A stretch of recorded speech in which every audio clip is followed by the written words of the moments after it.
ان الحمد للہ نحمده ونستعینه ونستغفره ونعوذ باللہ من شرور انفسنا ومن سیئات اعمالنا من يهده اللہ فلا مضل له ومن يضلل فلا هادی له واشهد ان لا الہ الا اللہ وحدہ لا شریک له واشهد ان محمدا عبده ورسوله اما بعد فان خیر الحدیث کتاب اللہ وخیر الہدی ہدی محمد صلی اللہ علیہ وآلہ وسلم وشر الامور محدثاتها وكل محدثة بدعة وكل بدعة ضلالة وكل ضلالة في النار. اعوذ باللہ السمیع العلیم من الشیطان الرجیم من ہمزہ ونفخہ ونفثہ. بسم اللہ الرحمن الرحیم. رب اشرح لی صدری ویسر لی امری واحلل عقدۃ من لسانی یفقہوا قولی. بسم اللہ الرحمن الرحیم. ان اللہ وملائکتہ یصلون علی النبی یا ایہا الذین آمنوا صلوا علیہ وسلموا تسلیما. اللہم صلی علی محمد وعلی آل محمد کما صلیت علی ابراہیم وعلی آل ابراہیم انک حمید مجید. اللہم بارک علی محمد وعلی آل محمد کما بارکت علی ابراہیم وعلی آل ابراہیم انک حمید مجید. اللہم ربنا آتنا فی الدنیا حسنة وفی الآخرة حسنة وقنا عذاب النار. ربنا آتنا من لدنک رحمة وہیئ لنا من امرنا رشدا. لا الہ الا انت سبحانک انی کنت من الظالمین. حسبنا اللہ ونعم الوکیل. یا حی یا قیوم برحمتک استغیث ولا حول ولا قوة الا باللہ العلی العظیم. آمین.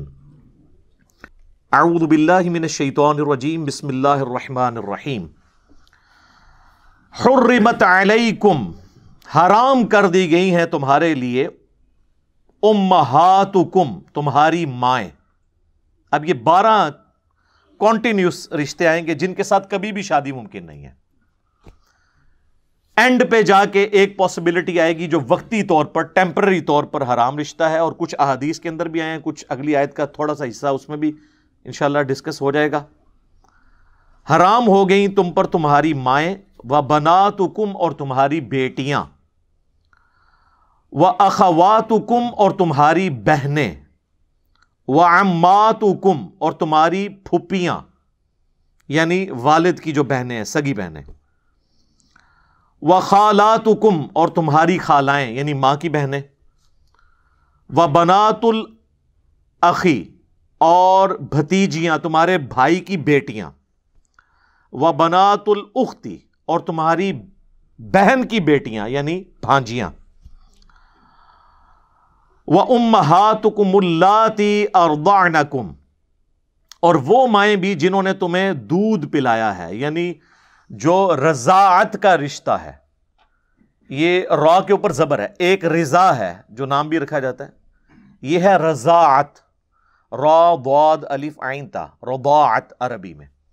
رضاعت کے جو رشتے ہیں اس میں جو تمہاری مائیں ہیں جنہوں نے تمہیں دودھ پلایا ہے، وہ بھی تمہارے لیے حرام ہو گئی. اور اسی کے ساتھ ریلیٹڈ ہے وَأَخَوَاتُكُم مِّنَ الرَّضَاعَةِ، اور تمہاری وہ بہنیں بھی جو رضاعت کے رشتے سے تمہاری بہنیں بنتی ہیں. یعنی جس عورت کا تم نے دودھ پیا ہے اس کے ساری بہنیں، اس کی جو بیٹیاں ہیں وہ آپ کی بہنیں ہیں. لیکن یہ بہنیں صرف اسی بچے کی ہوں گی جس نے دودھ پیا ہے. یہ نہیں ہے کہ اس کے جو اپنے بہن بھائی ہیں وہ بھی اس کے ساتھ محرم والا معاملہ ہو جائے گا. نہیں، ان کا رشتہ ہو سکتا ہے، صرف اس ایک بچے کا رشتہ نہیں ہو سکتا جس نے اس عورت کا دودھ پیا ہے. اس کو کہتے ہیں رضاعت والا رشتہ. اور اس کانٹیکسٹ میں صحیح بخاری اور صحیح مسلم میں متفق علیہ دونوں میں یہ حدیث موجود ہے کہ اللہ کے محبوب صلی اللہ علیہ وآلہ وسلم نے فرمایا کہ جو رشتے نسب کی وجہ سے، خونی تعلق کی وجہ سے حرمت والے ہو جاتے ہیں، دودھ پلانے سے بھی وہ سارے رشتے حرمت والے ہو جاتے ہیں. یعنی جس طرح نسب اس طریقے سے حرمت بنا دیتا ہے نا رشتوں کی، دودھ بھی بنا دیتا ہے. لیکن اس میں وہ وراثت نہیں ان کو جائے گی، یہ وراثت کے اعتبار سے تو وہی صلبی رشتہ ہوگا، لیکن حرمت کے اعتبار سے دودھ اور خون کے رشتے میں کوئی فرق نہیں ہے. اور صحیح مسلم میں ایک اور حدیث ہے کہ 1 یا 2 دفعہ دودھ پلانے سے رضاعت کا رشتہ اسٹیبلش نہیں ہوتا، بلکہ کم از کم 5 مرتبہ دودھ پلایا جائے مختلف اوقات میں، تو رضاعت کا رشتہ جو ہے وہ اسٹیبلش ہوگا. ویسے حنفی تو کہتے ہیں 1 دفعہ بھی پی لیا، غلطی سے بھی پی لیا، ہو گیا. ہم سے بھی لوگ مسئلے پوچھ رہے ہوتے ہیں، یہ بالکل غلط ہے. صحیح مسلم میں واضح حدیث ہے کہ کم از کم 5 دفعہ مختلف اوقات میں. 1 دفعہ تو حادثاتی طور پہ بھی ہو سکتا ہے، تو یہ تو نہیں کہ اب اس کی سزا اولاد کو آگے ملے. 5 دفعہ مختلف اوقات میں. اہل تشیع کے ہاں بھی یہی ہے کہ 1-2 دفعہ سے نہیں ہوگا، بلکہ نمبر آف ٹائم، اور یعنی اس طریقے سے پلایا جائے کہ اس کا پیٹ بھر جائے. 5 مواقع کے اوپر کم از کم صحیح مسلم میں حدیث موجود ہے.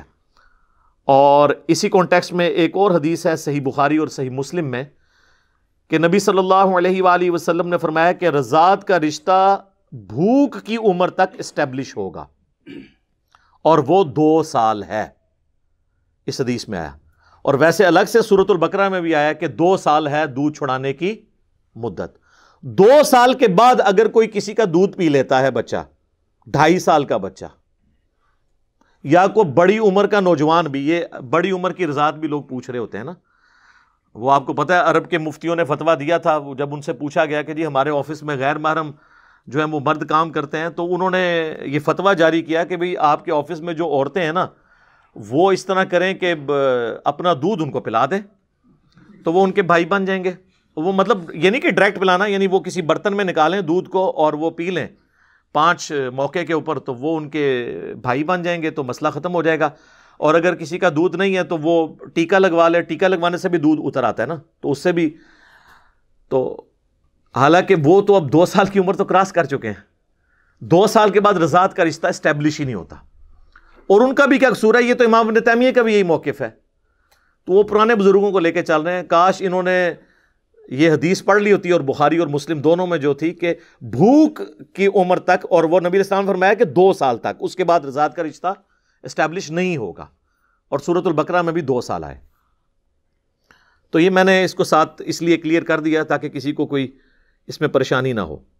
تو یہاں تک ہم پہنچے تھے کہ جو مائیں اور بہنیں ہیں دودھ کے رشتے کی وجہ سے، وہ بھی تمہارے لیے حرام ہے، ان سے تمہاری شادی نہیں ہو سکتی. وَأُمَّهَاتُ نِسَائِكُمْ، اور تمہاری جو بیویاں ہیں نا، ان کی مائیں، یعنی جو ساس ہے، اردو میں اسے خوش دامن بھی کہتے ہیں، وہ بھی ہمیشہ کے لیے اب حرام ہے. ہمیشہ کے لیے حرام ہے. یعنی اگر آپ کا رشتہ کسی لڑکی کے ساتھ ہوا، نکاح رخصتی سے پہلے ہی طلاق ہو گئی، تو وہ جو لڑکی تھی اس کی ماں ہمیشہ کے لیے حرام ہے. یعنی کل کو اگر بیوہ ہوتی ہے تو اس سے آپ شادی کبھی بھی نہیں کر سکتے. اس میں رخصتی شرط نہیں ہے اور صحبت اختیار کرنا شرط نہیں ہے. یہ میں اس لیے قید بتا رہا ہوں کہ آگے ایک معاملے میں یہ قید اللہ تعالیٰ نے لگائی ہے کہ اگر رخصتی نہ ہوئی ہو تو وہ ایک اور کیس ہے، وہ آگے آ رہا ہے. وَرَبَائِبُكُمُ اللَّاتِي فِي حُجُورِكُم مِّن نِّسَائِكُمْ، اور تمہاری بیویوں کی وہ بیٹیاں جو تمہارے پاس پرورش پا رہی ہیں. یعنی کسی شخص نے ایسی عورت سے شادی کی کہ اس کے پہلے خامن سے بھی کوئی بیٹیاں تھیں. اب جیسے ہی اس نے آپ کے ساتھ شادی کی تو ان بیٹیوں کے آپ آٹومیٹیکلی باپ بن گئے. لیکن یہاں پر وہ قید لگا دی کہ اگر نکاح صرف ہوا تھا نا اور خلوت صحیحہ نہیں ہوئی تھی، ایک دوسرے کو چھوا نہیں تھا، تو اس سے پہلے ہی طلاق ہو گئی، تو اب وہ حرمت والا معاملہ نہیں ہوگا. وہ ساتھ ذکر آ رہا ہے فی حجورکم من نسائکم اللاتی دخلتم بہن، جن سے تم صحبت کر چکے ہو. فإن لم تکونوا دخلتم بہن، اگر تم نے ان کے ساتھ صحبت نہیں کی فلا جناح علیکم، پھر نکاح کرنے میں حرج نہیں ہے. یعنی کسی عورت کے ساتھ آپ کا رشتہ ہوا، ابھی رخصتی نہیں ہوئی تھی اور پھر وہ طلاق ہو گئی، تو اس کی جو بیٹیاں تھیں پہلے خامن سے، وہ آپ کے لیے حرام نہیں ہوئی. ونس آپ نے ایک دوسرے کو ٹچ کر لیا، اب وہ عورتیں بھی آپ کے لیے، جو اس کی بیٹیاں تھیں، وہ محرم ہو گئیں. اب یہ لادہ بات ہے کہ وہ ہو تو جاتی ہیں، لیکن یہاں پہ ہمارے پاس اس طرح کے کیسز آتے رہتے ہیں، عوام الناس کے بھی اور علماء کرام کے بھی، کہ وہ کیا کر رہے ہیں امت کے ساتھ. یہ ایک الگ سے ٹاپک ہے، میں اب وہ اس کو اس طرف نہیں جا کے بات کرنا چاہتا، اشارتاً کر رہا ہوں.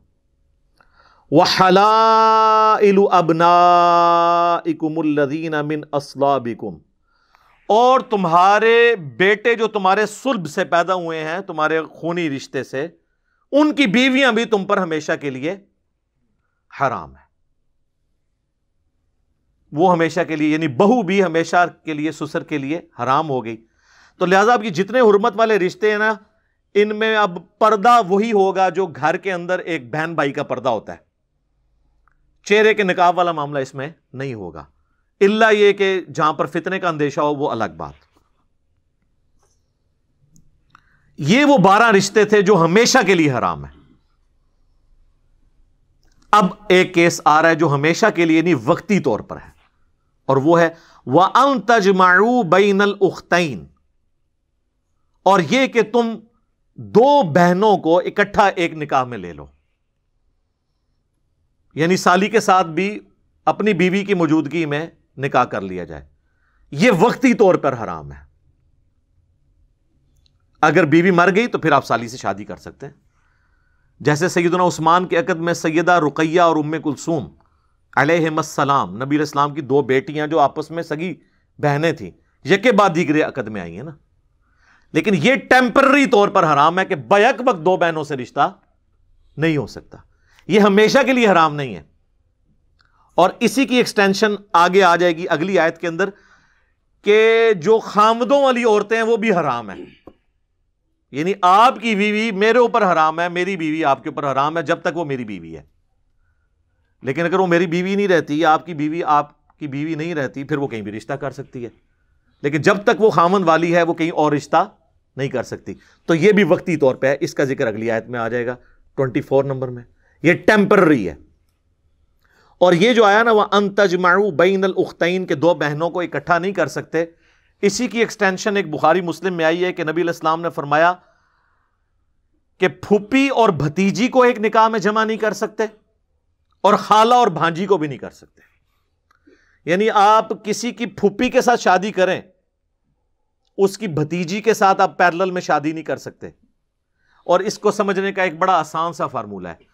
آپ کسی بھی 2 عورتوں کو اکٹھا اپنے نکاح میں نہیں لے سکتے کہ ان 2 عورتوں میں سے اگر ایک کو مرد تصور کر لیا جائے اور ان دونوں کی آپس میں شادی ممکن نہ ہو. مثلا کیا بہن اور بھائی کی شادی ہو سکتی ہے؟ نہیں. تو اس کا مطلب ہے کہ 2 بہنیں تھیں، ان میں سے ایک کو بھائی تصور کر لیا، لڑکا، تو ان کی آپس میں شادی ہو سکتی ہے. تو بس اب یہ دونوں عورتیں بھی اکٹھی ہو کے کسی اور مرد کے عقد میں نہیں جا سکتی.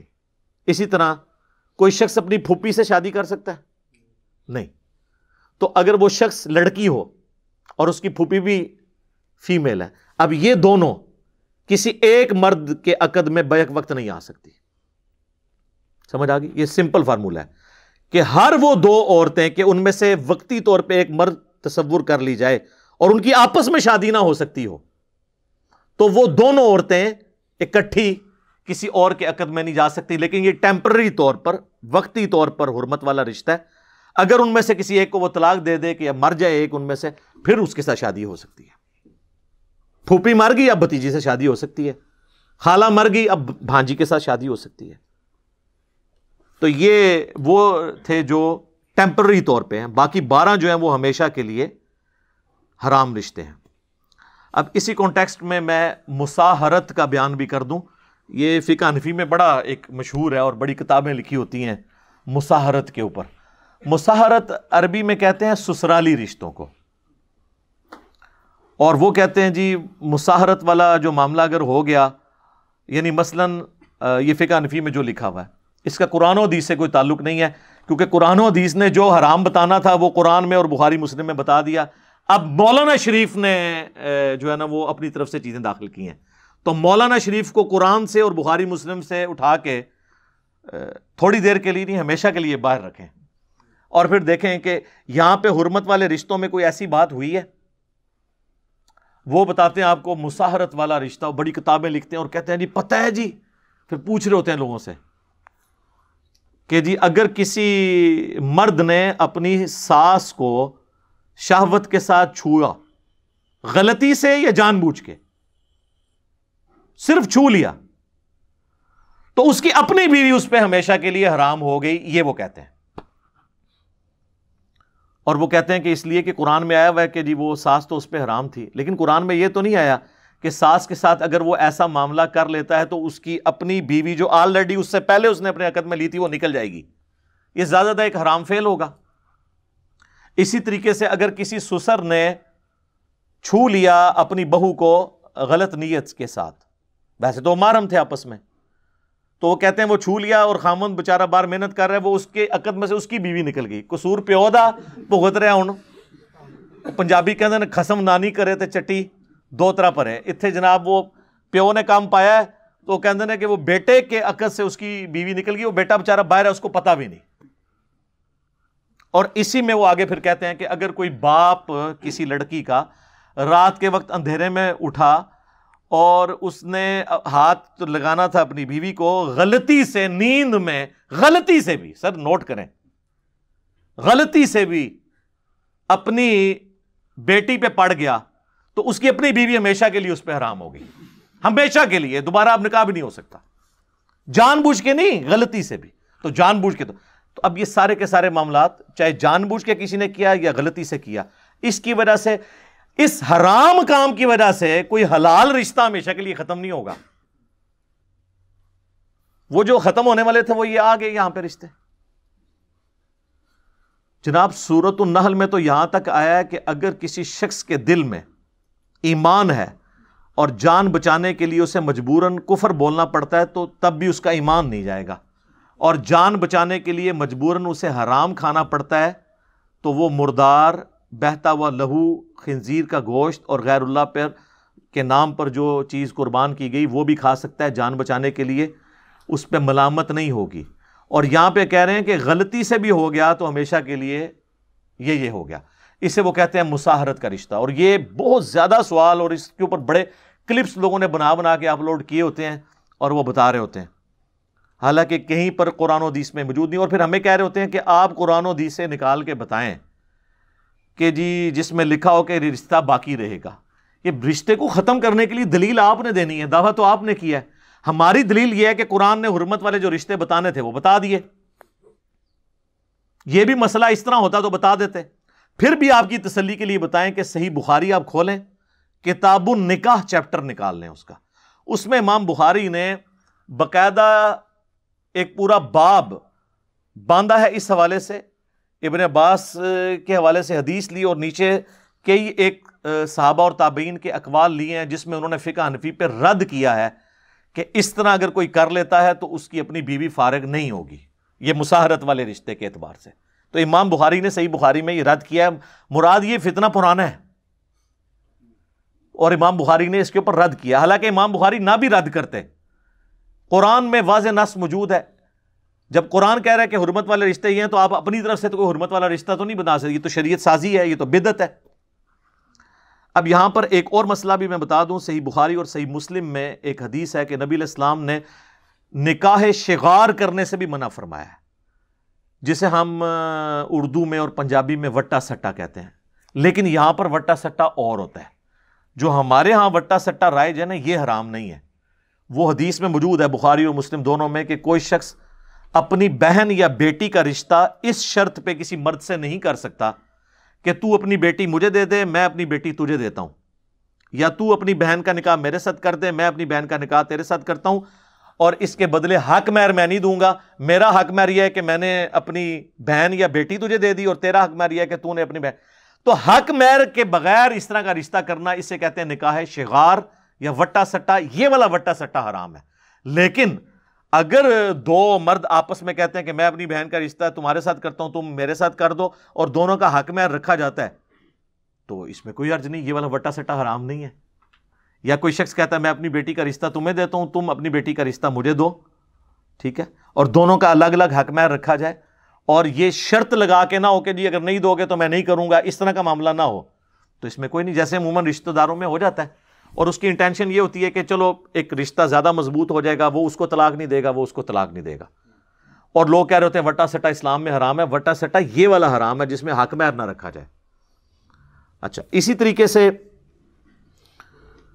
سورۃ البقرہ میں اللہ تعالیٰ نے فرما دیا کہ مشرک عورت کے ساتھ نکاح نہیں کر سکتے، نہ مشرک مرد کے ساتھ. اور اس سے مشرک سے مراد اہل حدیث والا مشرک نہیں ہے، اس مشرک سے مراد ہے جو کافر مشرک ہے، جو کلمہ گو نہیں ہے. جو کلمہ گو مشرک ہے اس کا معاملہ الگ ہے، وہ مسلمان ہے، آپ کو ہم پابند نہیں کرتے کہ آپ ضروری کریں، وہ تو ابن ماجہ میں حدیث ہے اپنے کفر میں شادی کرو، ہم پلہ لوگوں میں. لیکن یہ مشورہ ہے، اگر کوئی ہم پلہ لوگوں میں نہ بھی کرے تو شادی تو ہو جائے گی، لیکن پریفریبل ہے کہ اپنے اسی خاندان کے اندر کی جائے، تاکہ عادتیں ملتی جلتی ہوتی ہیں، نبھنا آسان ہو جاتا ہے. تو جو چیزیں کلچرل ہیں ان کا معاملہ ایک پیرلل میں اس کا خیال اپنی جگہ رکھنا ضروری ہے، لیکن اس کو آپ شریعت نہیں بنا سکتے. بہرحال اس میں ایک شاذ قول ہے صحیح بخاری میں سورۃ البقرہ کی انہی آیات کے کانٹیکسٹ میں، عبداللہ ابن عمر کا. وہ کہتے تھے کہ بھئی میں اس سے بڑا شرک کوئی نہیں سمجھتا کہ کوئی شخص حضرت عیسیٰ ابن مریم کو اللہ کا بیٹا کہے یا اللہ کہے. یعنی وہ یہ کہتے تھے کہ اہل کتاب کی عورتیں بھی چونکہ مشرکہ ہیں لہٰذا ان سے نکاح درست نہیں ہے. لیکن امت کا اجماع ہے کہ عبداللہ بن عمر کا یہ قول شاذ ہے، یعنی یہ قول ایکسیپٹیبل نہیں ہے، امت کے اجماع کے خلاف ہے، صحابہ کے اجماع کے خلاف ہے. کیوں؟ قرآن میں سورۃ المائدہ میں اللہ تعالیٰ نے فرمایا کہ جو آخر میں آیات نازل ہونے والی ہیں سورۃ المائدہ کی، کہ آج کے دن اہل کتاب کی عورتیں بھی تمہارے لیے حلال ہوئیں اور ان کا ذبیحہ بھی اگر اللہ کے نام پر ہو تو حلال ہوا. تو اللہ کو تو پتا تھا کہ اہل کتاب جو ہیں وہ سارے ہی آلموسٹ مشرک ہیں. وہی قرآن آپ کو بتا رہا ہے نا سورۃ المائدہ میں، لقد کفر الذین قالوا ان اللہ هو المسیح ابن مریم، وہ کافر ہیں جو کہہ رہے ہیں کہ عیسیٰ ابن مریم ہی اللہ ہے. اور لقد کفر الذین قالوا ان اللہ ثالث ثلاثہ، وہ بھی کافر ہیں جو کہہ رہے ہیں تین میں سے ایک ہے اللہ، یعنی گاڈ دا ہولی فادر، اور جو سیدنا عیسیٰ ہے وہ ہولی سن ہے، اور روح قدس جو ہے وہ اس کو کہتے ہیں ہولی گوسٹ. یا حضرت مریم کے بارے میں پہلے عقیدہ ہوتا تھا، اب ہولی گوسٹ اس کی جگہ آ گیا. تو اللہ تعالیٰ جب ان کے شرک کو بیان کر رہا تھا تو اللہ تعالیٰ کو یہ پتا تھا کہ یہ مشرک ہیں، لیکن ان کو بینیفٹ دیا کہ چونکہ یہ اہل کتاب ہیں، آسمانی مذہب کو ماننے والے ہیں، اگرچہ مشرک ہیں لیکن چونکہ نبیوں کے ماننے والے ہیں، ان کی عورتوں کے ساتھ نکاح جائز ہو جائے گا. اور سب کا اجماع ہے. ہاں ہم ترغیب ضرور دلاتے ہیں کہ بہتر ہے نہ کریں، مسلمان عورتیں تھوڑی ہیں کرنے کے لیے، لیکن کسی کو منع نہیں کر سکتے. تو اب میرا ایک معصومانہ سوال ہے، اگر یہود و نصارہ کی بچیوں کے ساتھ نکاح ہو سکتا ہے تو سنی کا شیعہ کی بچی کے ساتھ اور شیعہ کا سنی کی بچی کے ساتھ کیوں نہیں ہو سکتا؟ تو یا پھر مان لیں اعلیٰ حضرت کی طرح کہ یہود و نصارہ سے بھی بدتر ہے. ہاں جی، اعلیٰ حضرت نے لکھا ہے، احکام شریعت ان کی اپنی کتاب ہے، اس میں انہوں نے لکھا ہے کہ وہابیہ، اور پھر لکھا وہابیہ دیوبندیہ، وہابیہ غیر مقلد، یعنی اہل حدیث اور دیوبند، اور پھر ساتھ لکھا قادیانی کافروں کو بھی بیچ میں شامل کیا، اور لکھا روافظ، ان سب کا نام لکھ کے انہوں نے کہا یہ سب کے سب جو لوگ ہیں یہ مرتد ہیں. مرتد کا مطلب ہے اسلام چھوڑ گئے اور واجب القتل. اور یہ 1,00,000 دفعہ بھی اللہ کا نام لیں تو ذبیحہ مردار ہی رہے گا. البتہ یہود و نصارہ اگر اللہ کا نام لے کر کریں تو وہ حلال ہوگا، یہ حرام رہے گا. 1,00,000 دفعہ بھی نام لیں تو کس کا؟ دیوبندی، اہل حدیث، شیعہ، ان سب کا. اور قادیانی کافروں کو بھی بیچ میں ڈال دیا. انہوں نے قادیانیوں کے کھاتے میں ڈالا ہے ان کو، کہا کہ یہ 1,00,000 دفعہ بھی نام لیں تو ذبیحہ حرام رہے گا، البتہ یہود و نصارہ اگر کریں تو حلال ہوگا. تو پھر اب باقی پیسے تو چھوڑ دیں، آپس میں آپ دیکھ لیں کہ ان لوگوں نے کس طریقے سے دراڑے ہیں. پھر ہمیں لوگ کہتے ہیں جی بزرگوں کے بارے میں بات کرتے ہیں، بزرگوں نے خدمت ہی اتنے بڑے لیول پہ کی ہے کہ وہ بزرگ خود بخود پھر وہ اس پورے معاملے میں رگڑے میں آ جاتے ہیں, ہماری نیت تو نہیں ہوتی لیکن خود بخود آ جاتے ہیں. اور پھر ملفوظات اعلیٰ حضرت میں کہتے ہیں جی ان کے بیٹے نے جمع کیے ہیں. سر ان کے بیٹے نے جمع کیے ہیں جو مفتی اعظم ہند ہیں مصطفیٰ رضا خان نوری, جن کی نعت ہے تو شمع رسالت ہے عالم تیرا پروانہ, وہ بیٹا ہے ان کا جس نے ان کے ملفوظات جمع کیے ہیں. اور اس سے بڑی بات, ملفوظات کی جو پہلی جلد ہے نا, پہلا حصہ, وہ اعلیٰ حضرت نے خود پڑھا ہوا ہے اور اس پہ مور لگائی ہے کہ میں نے اسے لفظ بلفظ پڑھا ہے. تو پھر اعلیٰ حضرت کی اپنی ہوگی نا. اور پہلی جلد کے اندر ہی پہلا حصہ جو اعلیٰ حضرت نے خود پڑھا ہے, اس میں ان سے سوال ہوا ہے کہ اگر وہابی جماعت کروا رہے ہوں تو نماز ان کے پیچھے پڑھیں یا الگ. تو انہوں نے جواب دیا ان کی نماز نہ نماز ہے نہ جماعت جماعت ہے. سیدھا سیدھا کھری گل جڑی ہے انہوں نے کر دی تھی. اور وہابی اعلیٰ حضرت دیوبند اور اہل حدیث دونوں کو کہتے ہیں, وہ میں آپ کو پہلے بتا چکا ہوں احکام شریعت میں سے. پھر وہ کہتے ہیں کہ وہابیہ کی مسجد میں نماز پڑھ سکتے ہیں دیوبند اور اہل حدیث کے. تو انہوں نے کہا, جواب دیا, کفار کی مساجد مثل گھر کے ہیں. کفار ڈائریکٹ لفظ لکھا, یعنی جس طرح کافر کی مسجد ہے نا تو گھر کے مثل ہے. یعنی وہ جو بخاری مسلم میں حدیث ہے کہ میرے لیے پوری کی پوری زمین پاک کر دی گئی ہے, میرا امتی جہاں چاہے نماز پڑھ سکتا ہے. تو یہ حدیث انہوں نے کوٹ نہیں کی, اشارتاً بات کر دی کہ جس طرح گھر میں بھی نماز ہو جاتی ہے اس طرح کفار کی مسجدوں میں بھی نماز ہو جائے گی. اور کفار انہوں نے یہود و نصارہ کو نہیں کہا, دیوبند اور اہل حدیث کو کہا. ابھی بات ختم نہیں ہوئی. پھر تیسرا سوال ان سے ہوا کہ یہ وہابی دیوبند اور اہل حدیث جب اذان دے رہے ہوں تو ان کی اذان کا جواب دینا چاہیے. تو انہوں نے کہا کہ ان کی نہ اذان اذان ہے نہ نماز نماز ہے. اور پھر کہا ان کی اذان بھی ان کی نماز اور جماعت کی طرح باطل ہے. بڑے وہ صحیح بات ہی انہوں نے کی, جب میں ان کی نماز ہی کہہ رہا ہوں نہیں ہوتی ہے تو اذان کی تو باطل ہے. البتہ جب اذان میں اللہ اور اس کے محبوب صلی اللہ علیہ وآلہ وسلم کے مبارک نام آئے تو آپ عز و جل یا جل جلالہ یا صلی اللہ علیہ وآلہ وسلم کہہ سکتے ہیں. باقی نہ ان کی اذان اذان ہے نہ نماز نماز ہے نہ جماعت جماعت ہے. بات ہی ختم کر دی. یہ ہے بزرگان دین کی خدمات. جب ہم ہائی لائٹ کرتے ہیں تو کہتے ہیں نہیں ہم سب ایک ہیں, کوئی مسئلہ نہیں ہے. تو انجینئر صاحب ویسے اختلافات, سر ایک ہیں تو پھر بتائیں کہ ہمارے بزرگوں نے جو کام ڈالا ہے یہ کام ان لوگوں نے ڈالا تھا, ہم ان سے لانے برات کرتے ہیں, پھر ہم یہاں تک نہیں رہیں گے, پھر ہم اگلی بات کریں گے کہ جنہوں نے کام ڈالا تھا اور لوگوں کو کافر کہا تھا تو اب وہ جن کو کہا وہ تو نہیں تھے, تو پھر کافر کون ہوا؟ کہنے والا. تو یہ کون کہے گا کہ ہمارے بڑے بزرگ جو ہیں وہ کافر ہیں؟ تو ہر صورت میں پھنسیں گے. اور یہ میں بار بار اس لیے باتیں ہائی لائٹ کرتا ہوں تاکہ آپ کو پتہ چلے کہ وہ جو ہمارے پچھلے دنوں ہمارے ایک بابا جی جو فوت ہو گئے ہیں, اللہ تعالیٰ ان کی غلطیوں سے درگزر کرے, تو وہ انہوں نے مرنے سے کچھ عرصہ پہلے ہی 9 نومبر 2020 کو انہوں نے بادشاہی مسجد جو دیوبندیوں کے پاس ہے اس کے باہر مزار اقبال کے اوپر تقریر کرتے ہوئے جب مغرب کی اذانیں شروع ہوئیں تو انہوں نے کہا چلو جی اٹھو جی, انہاں دی کیڑی گل ہے, یہ تو سوراں دے سور نے. یعنی ان کی اذان تو اذان ہے ہی نہیں ہے. تو کہتے ہیں ڈبنگ ہو گئی یہ وہ, تو یہ تو اعلیٰ حضرت کی تو اپنی کتاب میں لکھا ہوا ہے جو انہوں نے لفظ بلفظ پڑھی ہے. تو اعلیٰ حضرت تو ان سے بڑی ہستی ہیں, انہوں نے تو اس سے بڑی بات کر دی ہے. کہنا انہاں بڑے دے اخلاص منگو تو بڑے بڑے لوگ ان گداواں نو خیر پا ہی دیں گے. چلو جی چلیے او بھابیاں دی اذان اے تے کڑا دے اے تے سور دے سور چل چلیے.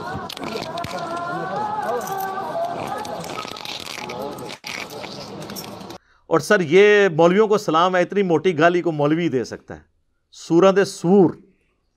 اس کی شرح میں آپ کو بیان کر دیتا ہوں. یعنی وہ کہتے ہیں جس طرح سور یعنی خنزیر اس مخلوق میں سب سے بدترین مخلوق ہے نا, تو خنزیروں کے اندر سب سے بدترین اگر کوئی خنزیر ہے نا تو وہابی ہیں. یہ مطلب ہے اس کا. اے وہابیاں نو چھوڑ دو, انہاں دی کیڑی گل ہے, یہ تے سوراں دے سور نے, سوراں وچ سورے نے, یہ انہوں نے کہا ہے. اور مرتے دم تک سلام ہے, انہوں نے رجوع نہیں کیا. دوسرے کو بیان دواندے رہنے ادھر ادھر, انہاں تے کیا ہویا سی, وہ کس طرح انکار کر سکتے تھے. تو اب دیکھ لیں امت کو انہوں نے کہاں پر پھینکا ہے. خیر میں نے یہ ساری باتیں اس لیے کی کہ کسی کو کوئی وہم رہ گئے تو وہ نکل جائے اس حوالے سے. تو میں نے موٹی موٹی باتیں جو اس سے ریلیٹڈ تھی وہ کور کر دی ہیں. تو بات ہماری یہاں پہ پہنچی تھی وَأَن تَجْمَعُوا بَيْنَ الْأُخْتَيْن, اور یہ کہ تم جمع کرو دو بہنوں کو اکٹھا. یہ بھی ٹیمپرری طور پر حرام ہے الا ما قد سلف، ہاں مگر جو پہلے ہی کوئی گزر چکا ہے معاملہ وہ معافی ہے. معافی کا یہ مطلب نہیں کہ وہ چلاؤ ساتھ، مراد یہ کہ اس سے فوراً توبہ کر کے طلاق دے دو اگر کوئی ایسا معاملہ کیا ہوا ہے. ان اللہ کان غفور الرحیم، بے شک اللہ تعالی بھی بخشنے والا اور مہربان ہے. تو تم اپنے اوپر اس کی مہربانی کو کماؤ اپنے لیے اور اس پچھلے گناہ سے توبہ کر لو. تو یہ ہمارا یہ ٹاپک کور ہوا اس حوالے سے جو محرمات ابدیہ ہیں، اور اسی کانٹیکسٹ میں نے مساہرت والا جو ایشو تھا اس کو بھی ایڈریس کر دیا الحمدللہ. اب میرے بھائیوں سورہ النساء کی آیت نمبر 24 کی طرف آتے ہیں، جو پارہ نمبر 5 میں پہلی آیت ہے. اس کانٹیکسٹ میں انشاءاللہ میں نکاح متع اور نکاح مسیار سے ریلیٹڈ گفتگو کروں گا، لیکن پہلے اس کو ہم کور کر لیتے ہیں. اعوذ باللہ من الشیطان الرجیم، بسم اللہ الرحمن الرحیم. والمحصنات من النساء الا ما ملکت ایمانکم، یہ پچھلے کے ساتھ ریلیٹڈ ہے کہ یہ بھی ٹیمپرری طور پر حرام رشتہ ہے. ایسی عورتیں جن کے آلریڈی خامند ہوں، محسنہ ہوں، ایک قلعے کے اندر قید ہیں، ان کا آلریڈی کوئی خامند ہے، وہ عورتیں بھی تمہارے لیے وقتی طور پر حرام ہیں. ہاں یہ ہے کہ وہ طلاق دے دے پھر الگ معاملہ ہے. تو ایک وقت میں ایک عورت ایک ہی شادی کر سکتی ہے، لیکن ایک ایکسیپشن ہے، الا ما ملکت ایمانکم، ہاں جو کنیزیں تمہارے ہاتھ لگ جائیں، یعنی غیر مسلموں کی وہ عورتیں جو ہے تو شادی شدہ تھیں لیکن جنگ لڑنے کے لیے میدان جنگ میں آئی تھیں اور ان کے خامند مارے گئے. اب دو حال ہیں، ایک تو ہے کہ وہ عورتیں واپس کر دی جائیں تاکہ وہ اپنے بچوں کو جوان کر کے مسلمانوں پہ دوبارہ چڑھ دوڑائیں، اور دوسرا حال یہ ہے کہ ان عورتوں کو اپنے پاس رکھا جائے اور ان کی تربیت کی جائے اور ان کو وہ حقوق دیے جائیں. کس لیول تک حقوق ہیں کہ جو خود کھاتے ہو وہی اپنے غلاموں کو اور کنیزوں کو کھلانا ہے، تاکہ کم از کم ان کی آنے والی نسلیں اسلام میں داخل ہو جائیں. تو اب وہ جو شادی شدہ عورتیں ہیں جو مسلمانوں کے ہاتھ لگی، تو ان کے ساتھ بھی ازدواجی تعلق بغیر نکاح کے بھی کر سکتے ہیں جب تک وہ لونڈی ہیں. ہاں اگر کوئی لونڈی کو آزاد کر دے اور پھر اس سے شادی کر لے پھر تو وہ بیوی ہے.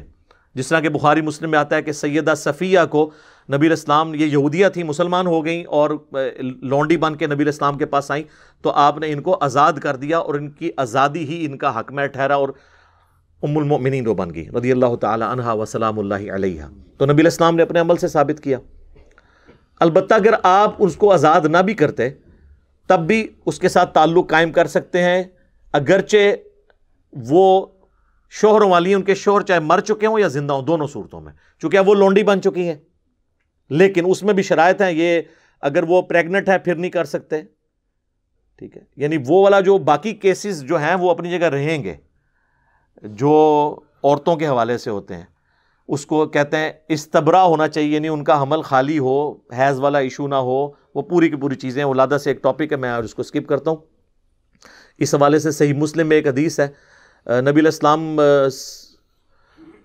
کو یعنی شکایت لگائی گئی اس حوالے سے کہ کسی نے کسی حاملہ لونڈی کے ساتھ تعلق قائم کیا ہے یا کوشش کی ہے، تو آپ نے فرمایا کہ میں نے ارادہ کیا کہ میں اس پہ ایسی لعنت کروں جو قبر تک اس کے ساتھ اندر جائے، کہ ان کو نہیں پتا کہ اس طریقے سے معاملہ نہیں کیا جائے گا. تو یہ جو لونڈی والا سسٹم ہے، اس پہ ڈیٹیل سے اگر آپ نے پڑھنا ہے نا تو مولانا مودودی رحمہ اللہ کی کتاب ہے الجہاد فی الاسلام، جس میں ساری حکمتیں اس کو ڈسکس کی گئی ہیں.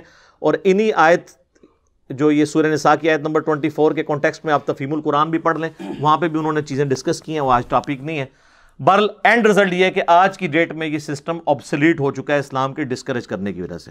آج کوئی لونڈیوں والا سسٹم باقی نہیں ہے کہ کوئی پیسے دے کے تو کوئی علاقہ غیر سے یا وہ کے پی سے جا کے عورت خرید کے لے آئے یا کوئی فلپائن والی عورت خرید کے لے آئے. نہیں، وہ نہیں ہوگی، وہ زنا ہی ہوگا. اب یہ سسٹم آبسلیٹ ہو چکا ہے، یہ ختم ہو چکا ہے سسٹم، کیونکہ غلامی دنیا سے ختم ہو چکی ہے. اسلام نے جگہ جگہ آپ دیکھیں کئی ایک گناہوں کے کفارے کے طور پر غلام کو آزاد کرنے کی ترغیب دلائی. آہستہ آہستہ ایسا ڈسکریج ہوا، یہ سسٹم ختم ہو گیا الحمدللہ.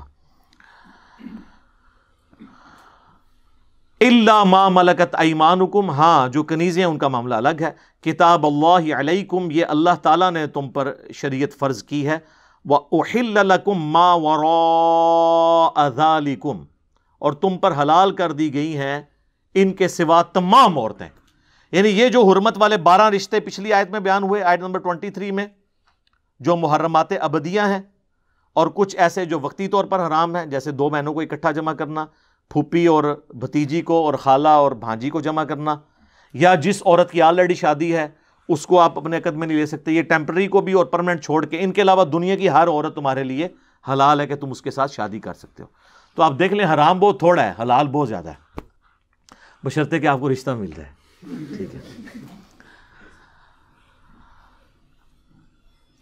ما وراء ذالکم، اس کے سوا سب کے سب آپ کے لیے حلال ہیں بشرطے کہ رشتہ ہو جائے۔ ان تبتغوا باموالکم محسنین غیر مصافحین، کہ تم اپنے مال کے ذریعے ان کے ساتھ رشتہ قائم کرو، یعنی حق مہر کے عوض ہی نکاح ہوتا ہے نا، ورنہ تو نکاح ہو ہی نہیں سکتا۔ پاک دامن بنتے ہوئے، یعنی مقصد جو ہے وہ میاں بیوی کے ذریعے خاندان کو وجود دینا ہو، غیر مصافحین، محض شہوت رانی مقصد نہ ہو۔ مقصد کیا ہے؟ گھر بسانا۔ مقصد کیا ہے؟ اولاد کی پرورش اور ایک خاندانی نظام کو وجود بخشنا۔ فَمَسْتَمْتَعْتُمْ، پس جو تم نے ان سے یعنی فائدہ اٹھایا ہے، ان سے جو تم نے نفع حاصل کیا ہے، بِهِ مِنْهُنْ، ان میں سے، فَآتُوهُنَّ أُجُورَهُنَّ فَرِيضَةً، تو ان کو ان کے مہر دو جو مقرر کیے گئے ہیں۔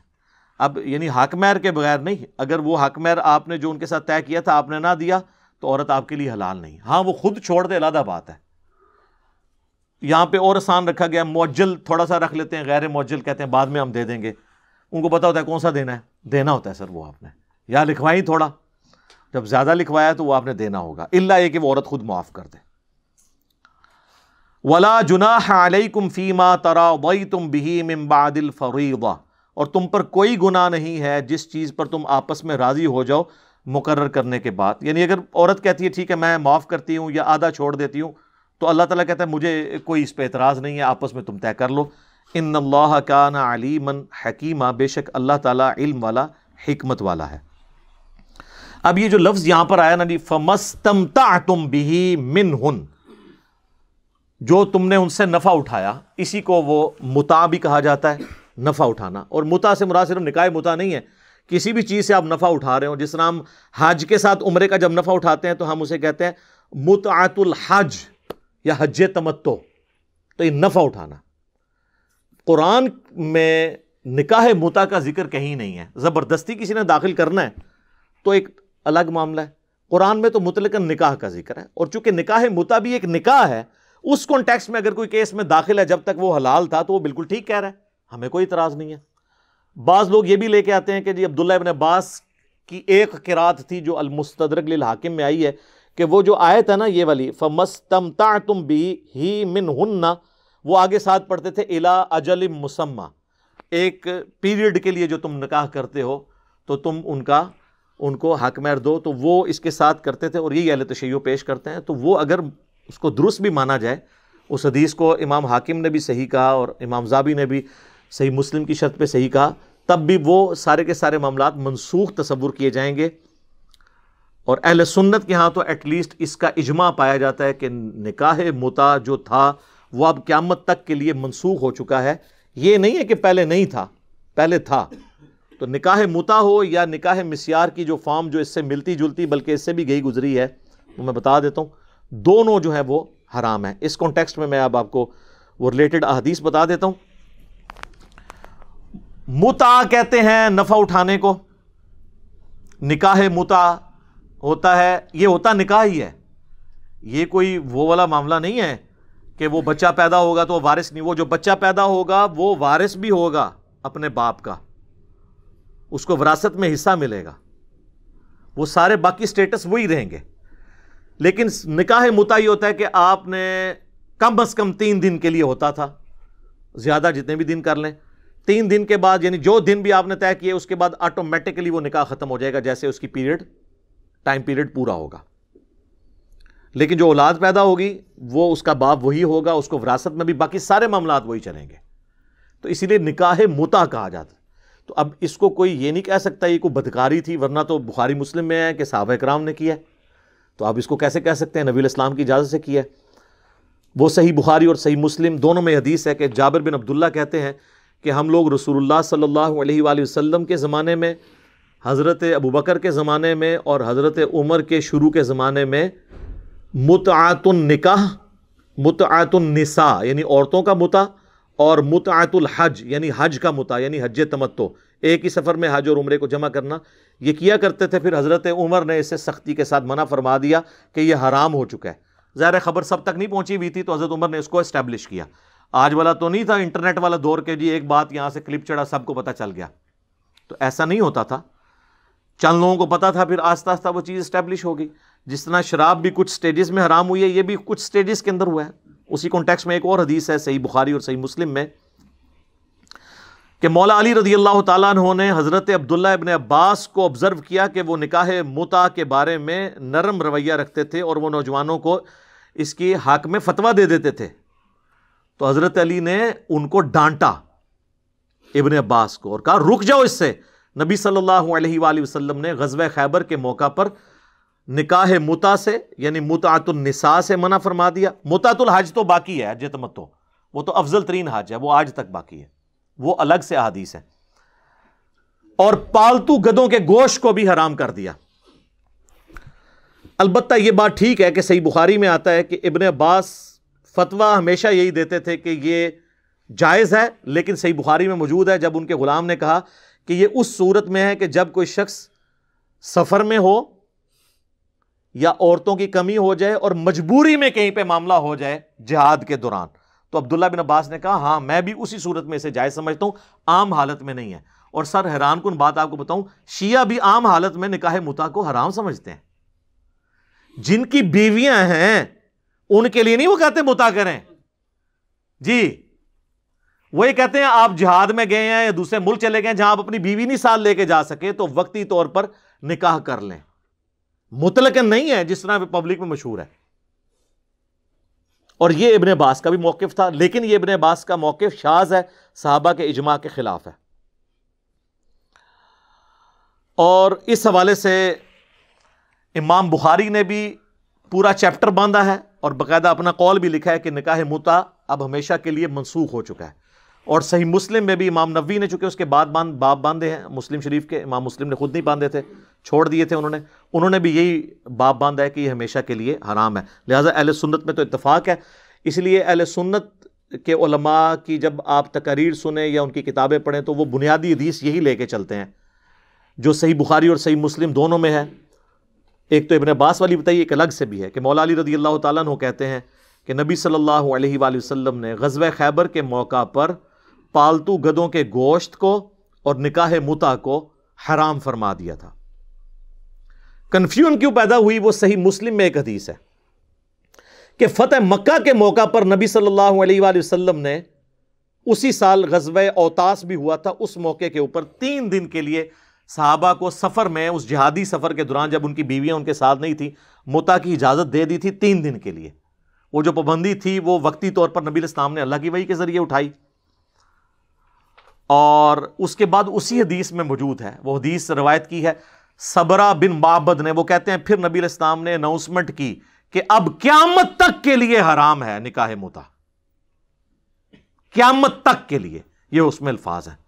اور 26 احادیث ہیں صحیح مسلم میں، ایک پورا چیپٹر ہے، اس میں آپ کو کئی صحابہ سے ملے گا کہ اب یہ حرام ہے، اور وہ انٹرنیشنل نمبر ہے ان احادیث کا 3410 سے لے کر 3435 تک، 3410 سے 3435 تک۔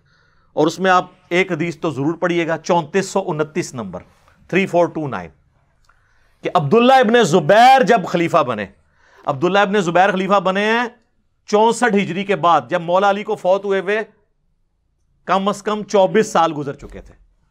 تو مولا علی کے سمجھانے کے باوجود بھی عبداللہ ابن عباس اپنے فتوے پہ قائم تھے، وہ نکاح متع کو جائز سمجھتے تھے، انہوں نے رجوع نہیں کیا۔ تو پھر شیعہ یہی پھر سنیوں کو پھکی دیتے ہیں نا، وہ کہتے ہیں تم کہتے ہو صحابہ جو ہیں وہ ستاروں کی مانند ہیں، تو پھر ابن عباس ستارہ نہیں ہے جس کے بارے میں بخاری میں حدیث ہے کہ اسے اے اللہ قرآن کا علم عطا فرما، تو پھر آپ لوگ اس کو نہیں مانتے؟ تو ہم کیا کہتے ہیں کہ ان کا قول شاذ ہے، اور بعض لوگ کہتے ہیں رجوع کر لیا تھا، رجوع والی تو کوئی بات نظر ہی نہیں اس میں آ رہی۔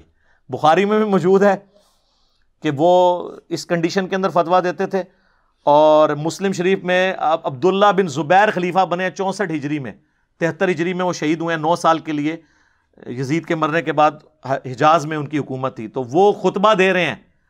خطبے کے دوران انہوں نے عبداللہ ابن عباس کی طرف اشارہ کر کے کہا کہ بعض لوگ دنیا میں اپنی آنکھوں سے اندھے ہو چکے ہیں اور اللہ نے ان کو دل کا بھی اندھا کر دیا کہ وہ اس قسم کے فتوے دیتے ہیں کہ نکاح متع جائز ہے. اب عبداللہ ابن عباس کو غصہ آ گیا. انہوں نے اسی خطبے کے اندر ہی کہا کہ تم بے ادب اور کم فہم ہو. امام المتقین صلی اللہ علیہ وآلہ وسلم جو پرہیزگاروں کے امام تھے، انہوں نے متع کی اجازت دی ہے. تو یہ مطلب ہے کہ عبداللہ ابن عباس اپنی بات پہ قائم تھے. تو اچھا، مسلم شریف میں نا امام مسلم نے نا گستاخی سے بچنے کے لیے نا عبداللہ ابن عباس کا نام نہیں لکھا، رجلن، ایک مرد، ایک مرد. لیکن آپ باقی حدیث کی کتابیں اٹھائیں گے نا تو وہ آپ کو نام بھی، وہ فلاں کا نام بھی پتہ چل جائے گا. مسند ابی عوانہ کے اندر باقاعدہ مینشن ہے کہ وہ عبداللہ ابن عباس تھے. تو عبداللہ ابن عباس ہی ظاہر یہ کہہ سکتے تھے نا بے ادب کم فہم. کوئی تابعی تو نہیں کہہ سکتا تھا ایک صحابی دوسرے صحابی کو، عبداللہ ابن زبیر کو، کہ امام المتقین نے ہمیں اجازت دی تھی صلی اللہ علیہ وآلہ وسلم. تو عبداللہ ابن زبیر نے کہا کہ تو پھر کر کے بتا متع، تو دیکھ میں تجھے رجم بھی کرواؤں گا. یعنی ظاہر وہ تو خلیفہ تھے.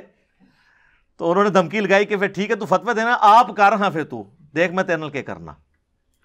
اور یہ حدیث کافی لمبی ہے. اس کے بعد پھر ایک تابعی جو ہے اس کے ساتھ حدیث میں ہی آگے الفاظ ہیں، وہ تابعی کہتے ہیں کہ یہ متع جو ہے مجبوری کی حالت میں جائز تھا. جو میں نے آپ کو پہلے صحیح بخاری میں بتایا کہ عبداللہ بن عباس بھی مطلقاً متع کو جائز نہیں سمجھتے تھے، نہ شیعہ مطلقاً سمجھتے ہیں. جہاد کے دوران یا جہاں پہ بیوی ساتھ نہ ہو دوسرے ملک کے اندر، وہ تو آپ کو پتہ ہے پچھلے دنوں آپ کی اہل حدیث کی بھی ایک جہادی تنظیم ہے، ان کے بارے میں نے اخبار میں پڑھا ہے. وہ نکاح جہاد کے لیے عورتیں گئی ہوئی تھیں وہاں پہ شام کے اندر ان اہل حدیثوں سے نکاح کرنے کے لیے. وہ اس کو نکاح متع کا نام نکاح جہاد رکھ لیا ہے، وہ نکاح متع ہی سی، وقتی طور پہ گئی ہیں سن اسلامی بہنیں خدمت کرنے کے لیے. تو یہ حرام ہے. اب یہ معاملہ حرام ہو چکا ہے. جس طرح شراب اب ہمیشہ کے لیے حرام ہے، یہ حرام ہے. حضرت عبداللہ ابن عباس کے قول کو ہم درست نہیں مانتے. تو وہ صحیح مسلم کی حدیث میں وہ آتا ہے، وہ تابعی کہتے ہیں کہ جس طرح مردار کھانا مجبوراً جان بچانے کے لیے جائز ہو جاتا ہے، اس صورت میں جائز ہے، مطلقاً یہ جائز نہیں ہے. اور پھر آگے وہ جو صحابی جنہوں نے یہ حدیث بیان کی ہے کہ قیامت تک کے لیے حرام ہو گیا، ان کا بیٹا عمر بن عبدالعزیز کو، جو خلیفہ تھے بنو امیہ کے، اور لیکن مجدد بھی ہیں کیونکہ بنو امیہ کی ساری غلط کاریوں کو انہوں نے درست کیا الحمدللہ. تو عمر بن عبدالعزیز کی موجودگی میں نا وہ اسی صحابی کا بیٹا جو صبرہ بن معبد کا بیٹا ہے، ربیع بن صبرہ، وہ عمر بن عبدالعزیز کو یہ حدیث سناتا ہے کہ میرے باپ نے خود بھی نکاح متع کیا تھا اور انہوں نے مجھے بتایا تھا کہ نبی علیہ السلام نے فتح مکہ کے موقع پر چند دنوں کے لیے اجازت دی تھی. پہلے خیبر کے بعد حرام ہوا اور پھر جب یہاں حرام ہوا تو وہ ہمیشہ کے لیے حرام ہو گیا غزوہ اوتاس کے موقع پر فتح مکہ والے سال. اور وہ جو روایت بیان کر رہے ہیں وہ کہتے ہیں میں وہاں پہ موجود تھا عمر بن عبدالعزیز کے پاس. اچھا، یہ ساری جو مسلم شریف کی حدیث ہے نا، یہ مسند ابی عوانہ کے اندر بھی آتی ہے اور وہاں پہ وہ رجل ان کے نام بھی موجود ہے کہ وہ عبداللہ ابن عباس تھے. اور اس کے آگے یہی ربیع بن صبرہ کہتا ہے کہ عبداللہ ابن عباس نے مرنے سے پہلے اپنے فتوے سے رجوع کر لیا تھا. لیکن یہ الفاظ مسلم میں نہیں ہے. بخاری سے بھی یہی پتہ چلتا ہے کہ کوئی رجوع نہیں کیا. اب یہ ان کا حسن ظن ہے کہ ان کا حسن ظن ہوگا، کیونکہ انہوں نے یہ نہیں کہا کہ مجھے انہوں نے بتایا ہے، انہوں نے کہا کہ وہ انہوں نے رجوع کر لیا تھا. اب وہ کیا ہے، ان کی سند ہے، ان تک پہنچی بات نہیں پہنچی. بل اہل سنت عبداللہ ابن عباس کے حوالے سے جان چھڑانے کے لیے یہ روایت پیش کرتے ہیں. باقی جو اکثریت اہل سنت کی وہ اس روایت کا سہارا نہیں لیتی. وہ کہتی ہے کہ جی یہ کیسے ہو سکتا ہے انہوں نے رجوع نہ کیا ہو جب ان کو احادیث کا پتہ چلا تھا. تو وہ ظاہر ہے وہ خود بھی مجتہد تھے، وہ ان احادیث کو منسوخ تصور نہیں کرتے تھے اور کیٹاسٹرافک کنڈیشن کے لیے باقی مانتے تھے. لہٰذا اہل سنت اہل تشیع اس مسئلے پہ لڑنے کی ضرورت نہیں ہے. عام حالت میں تو نہ شیعہ متع کے قائل ہیں اور نہ اہل سنت. اہل سنت تو کسی صورت بھی قائل نہیں ہے، وہ کیٹاسٹرافک کنڈیشن میں ہے. اور آپ کو یوٹیوب کے اوپر کئی ایک بحثیں مل بھی جائیں گی. اور اہل سنت دوسری طرف نکاح مسیار کا جو ہے نا وہ دفاع کر رہے ہوتے ہیں. کیوں کہ وہ سعودیہ والے مفتیان نے دے دیا. اور پھر اتنے بھولے ہیں، میں پروگرام بھی ان کے آپ دیکھیں کئی لوگوں کے اپلوڈ ہوئے ہیں، وہ کہتے ہیں جی نکاح مسیار تو، اور وہ نکاح مسیار وہ اپنی ڈیفینیشن اس کی کرتے ہیں. بھئی اس نکاح مسیار کو کون حرام کہتا ہے؟ وہ کہتے ہیں جی سورہ البقرہ کی آیت نمبر سورہ النساء کی آیت نمبر 128 میں آیا نا کہ عورت اپنی مرضی سے خامند کو اپنا حق کوئی معاف کر سکتی ہے. یعنی کوئی عورت یہ کہہ سکتی ہے کہ ٹھیک ہے میرا خامند بے شک 3 مہینے بعد میرے پاس ایک دفعہ آ جائے، لیکن میرے ساتھ ٹیگ لگا رہے کہ میں بیوہ نہیں ہوں، متعلقہ نہیں ہوں، کسی کی بیوی ہوں، تاکہ مجھے ایک پروٹیکشن رہے. عرب کے معاشرے میں تو یہ بہت چیز اہم تھی، آج کل بھی ہے، لیکن میں اپنا حق اسے معاف کرتی ہوں. تو قرآن میں آیا کہ وہ معاف کر سکتی ہے، بالکل کر سکتی ہے. بخاری مسلم میں موجود ہے کہ نبی علیہ السلام کی ایک وقت میں 9 بیویاں تھیں، لیکن 8 کے لیے باری مقرر تھی. 9ویں نے اپنی باری حضرت عائشہ کو دے دی تھی، سیدہ سودا نے رضی اللہ تعالی عنہ. اور وہ ابو داؤد میں آتا ہے کہ انہیں خدشہ ہوا کہ میں بہت بوڑھی ہوں تو نبی علیہ السلام مجھے کہیں طلاق ہی نہ دے دیں. حالانکہ آپ نے کیا طلاق دینی تھی، انہوں نے خود ایزیوم کیا. تو انہوں نے حضور کو خود ہی کہہ دیا کہ میں قیامت والے دن بھی آپ کی بیوی بن کے اٹھنا چاہتی ہوں، تو میں تو ویسے بوڑھی ہوں، مجھے خاوند کی حاجت نہیں ہے، میں اپنا حق معاف کرتی ہوں، میں اپنی باری سیدہ عائشہ کو دیتی ہوں.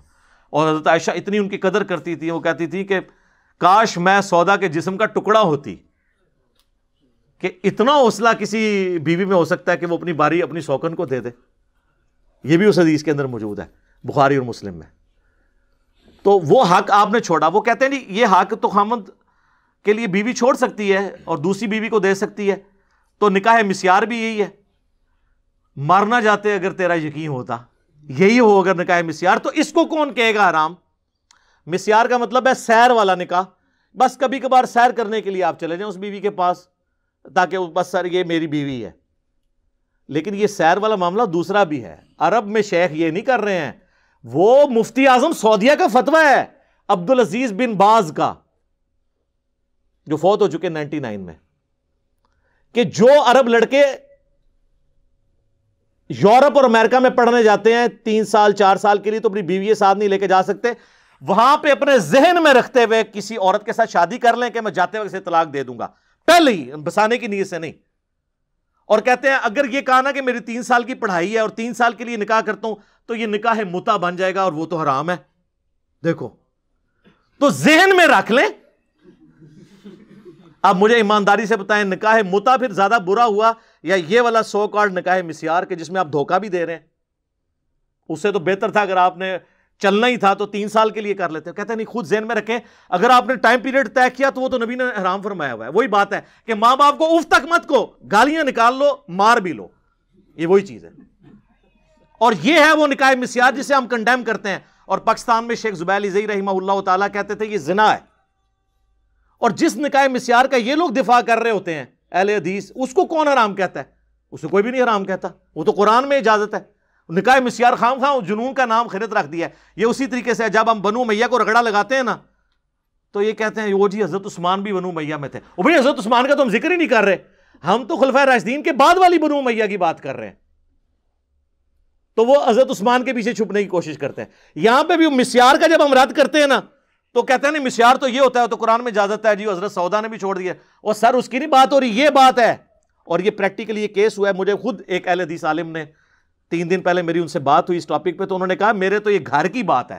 وہ کہتے ہیں میرا بہت قریبی رشتہ دار ہے اور پاکستان لیول کے اہل حدیث عالم ہے، میں ان کا نام نہیں بتاتا. وہ کہتے ہیں میرے گھر کی بات ہے کہ سعودی عرب کا ایک نوجوان گیا فرانس میں پڑھنے کے لیے.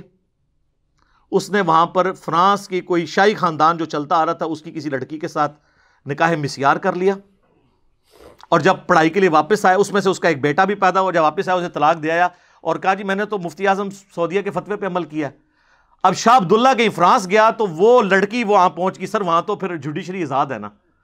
انہوں نے شاہ عبداللہ کے سامنے پیش کیا کہ جی یہ آپ کی بہو ہے، لے کے جائیں اسے ساتھ. یہ کر گیا آپ کے ساتھ دھوکہ. شاہ عبداللہ نے کہا ٹھیک ہے تم آ جاؤ سعودیہ، تمہارا ویزا لگا. سعودیہ ہے، اس لڑکے کو بلا کے شاہ عبداللہ نے کہا جو پچھلے والے کنگ تھے کہ یہ تو تیری بیوی تھی. تو اس نے کہا جی میں تو مفتی اعظم کے فتوے پہ عمل کیا ہے. وہ مفتی سارے پاس ہی لائٹ ڈوبتے رہے. حالانکہ انہی کے لیول کے ان کے بعد جو مفتی اعظم تھے نا صالح العثیمین، انہوں نے بن باز کا رد کیا ہے کہ اس کا یہ حرام ہے فتویٰ. وہ نہیں تھے اس فتوے کو جائز سمجھتے. وہی سعودیہ سے ہی ان کا رد ہوا. تو شاہ عبداللہ نے کہا بھی اس کو بساؤ. اس نے کہا میں نے نہیں رکھنی. اور نقصان کیا ہوا، اس کا جو بیٹا تھا جو مسلمان تھا، اس کا نام اب میں نہیں بتاتا، پھر یہ پہنچ جائیں گے کس کی بات کر رہے ہیں. نام بھی مجھے پتا ہے. وہ اس نے اپنی بہن کو دے دیا. وہ اب آج عیسائی ہے اور جوان ہو چکا ہے. اور یہ جو اہل حدیث عالم کہتے ہیں کہ میرا بہت قریبی رشتہ دار بہت ہی قریبی. اب وہ میں رشتہ بھی نہیں بتاتا ورنہ تب بھی یہ پہنچ جائیں گے. جو سعودی نیشنل تھا اس نے پھر والنٹیئرلی پھر شاہ عبداللہ نے کہا یار کوئی تم میں سے اس سے شادی کر لے, تو اس نے پھر اس کے ساتھ شادی کی کہ یار ہماری عزت رہ جائے, اور اس کی وجہ سے اس فرینچ عورت کو نیشنلٹی بھی مل گئی. اور مزے کی بات وہ آخری وقت تک ابھی بھی زندہ ہے, وہ سعودیہ میں رہ رہی ہے, اس نے اسلام نہیں چھوڑا, وہ مسلمان ہی ہے, اور مسلمانوں نے مفتیوں کے فتووں کے ساتھ یہ کیا ہے. یہ وہ فتویٰ ہے جس کو ہم حرام سمجھتے ہیں اور نکاح متع سے بدتر سمجھتے ہیں, اس طرح کے نکاح مسیار کو. اور آپ جس طریقے سے چھپنے کی کوشش کر رہے ہیں اس نکاح متع کو پاگل ہے جو نکاح مسیار کو حرام کہے گا, وہ والا مسیار اور ہے, یہ مسیار اور ہے, سیر سپاٹے والا. ٹھیک ہے جی. اللہ تعالیٰ سے دعا جو حق بات میں نے کہی اللہ تعالیٰ ہمارے دلوں میں راسخ فرمائے. اگر جس بات میں میرے منہ سے کوئی غلط بات نکل گئی اللہ تعالیٰ ہمارے دلوں ہی سے محو کر دے, ہمیں معاف بھی فرما دے, ہمیں کتاب و سنت کی تعلیمات پر عمل کر کے دوسرے بھائیوں تک پہنچانے کی توفیق عطا فرمائے. سبحانک اللہم و بحمدک اشہد ان لا الہ الا انت استغفرک و اتوب الیک وما علینا الا البلاغ المبین. جزاکم اللہ خیرا.